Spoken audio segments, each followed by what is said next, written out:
KL Rahul का शतक, और बिल्कुल। वो शतक अपने आप में बहुत खास है, ऐतिहासिक है। केएल राहुल ने 9 साल का जो अपना सूखा चला आ रहा था ना उनके साथ, उस सूखे को खत्म किया है। 9 साल पहले 2016 चेन्नई टेस्ट में केएल राहुल ने शतक ठोका था इंग्लैंड के खिलाफ, चेन्नई टेस्ट में, जहां पर करुण नायर ने ट्रिपल सेंचुरी स्कोर किया था, याद होगा हम सबको।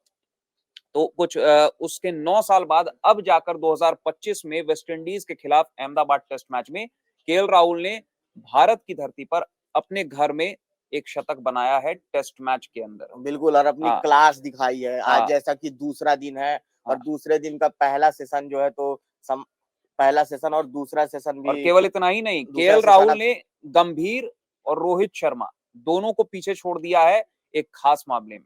ग्राफिक के जरिए आपको बताता हूं कि क्या है वो रिकॉर्ड जो केएल राहुल ने बनाया है। तो most test hundreds as opener for India, बतौर भारतीय ओपनर सबसे ज्यादा शतकों के मामले में केएल राहुल अब गौतम गंभीर और रोहित शर्मा से आगे निकल चुके हैं। गौतम गंभीर और रोहित शर्मा को पीछे छोड़ दिया है उन्होंने। 10 बिल्कुल। शतक केएल राहुल ने बना दिए हैं as opener for India. Total 11 शतक हैं इनके टेस्ट फॉर्मेट में, और उसमें से 9 शतक विदेशी धरती पर आए हैं, 2 शतक भारत की धरती पर, मतलब अपने घर पर केएल राहुल ने बनाया है, और एज ओपनर 10 शतक हैं। तो गौतम गंभीर और रोहित शर्मा के नाम एज ओपनर 9 शतक थे टेस्ट मैच में। उस रिकॉर्ड को केएल राहुल ने तोड़ दिया है। मुरली विजय इस लिस्ट में तीसरे नंबर पर हैं 12 शतक के साथ। वीरेंद्र सहवाग इस लिस्ट में दूसरे नंबर पर हैं 22 शतक के साथ, और सुनील गावस्कर इस लिस्ट में पहले नंबर पर हैं 33 शतक के साथ।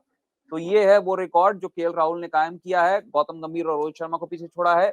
और और एक और उम्मीद ऐसी खास, ये भी है हाँ कि मतलब मुरली विजय को भी हो सकता है कि पीछे छोड़ दें इसी सीरीज में, अगर 2 शतक आ जाता है तो बिल्कुल हो बिल्कुल। सकता है। और ये देखिए, most innings between 200s at home for India, मतलब दो पारियों के बीच, मतलब दो शतकों के बीच सबसे ज्यादा पारी लेने वाले बल्लेबाजों में भी केएल राहुल शामिल हो चुके हैं। उस लिस्ट में भी, उस लिस्ट का भी हिस्सा बन चुके हैं।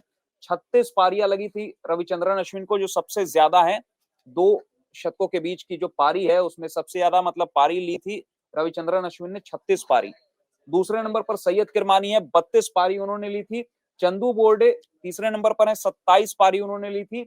और केएल राहुल इस लिस्ट में चौथे नंबर पर आ चुके हैं। विजय मंजरेकर, पॉली उमरीगर, कपिल देव, अजिंक्य रहाणे की बराबरी की है केएल राहुल ने। इन सभी बल्लेबाजों ने भी 26 पारियां ली थी एक शतक से दूसरे शतक तक पहुंचने के लिए, और अब केएल राहुल भी उस लिस्ट में आ चुके हैं। इन्होंने भी 26 पारी ली है। 2016, आज से 9 साल पहले शतक ठोका था इंग्लैंड के खिलाफ, जैसा कि आपको बताया, जिसमें करुण नायर ने ट्रिपल सेंचुरी मारा था, इसलिए वो टेस्ट मैच अपने आप में यादगार टेस्ट मैच रहा है। और उसके बाद अब 9 साल बाद 2025 वेस्टइंडीज के खिलाफ अहमदाबाद टेस्ट मैच में शतक ठोका है। और काफी जैसा लंबा कि और इंतजार जैसा करना कि पड़ बताया, गया। 11वां टेस्ट शतक बनाया अपना केएल राहुल ने, और केवल दूसरा शतक घर पर, अपने घर पर। तो ये इसलिए ये शतक केएल राहुल का काफी ऐतिहासिक है और काफी मतलब यादगार शतक ये रहेगा केएल राहुल के लिए।